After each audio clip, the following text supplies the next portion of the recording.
tiktok waxaa qabsaday fuliyadii aad qaqabateen taariikh baa qormayso wagaash waad qab jabiseen qalad dhacay khilaafkii ka yimid qoonsi ka abuurmay khudbadaha qabweynida hadday qoloba soo duubtay qabqablaha warkiisii haddii qiiro la ilmeeyey qabyaaladdu hadday kobocday oo heese loo qaaday nabad qaayaheedii haddii qoorta laga taagay qardhaastii ibliiskiya haddii qadha lagu daatay hubka qowdhamaayaya hadduu qalabku xoogaystay qodob sabab ayaa jira wuxuu rag isku qoomaaya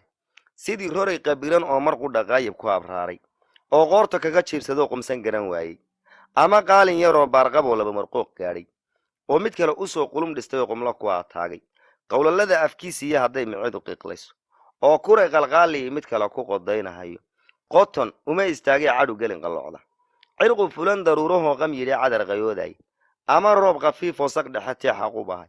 ama qarad lo-aadoo xareed qaydar ka cabbays ama qoob yarow adhi ku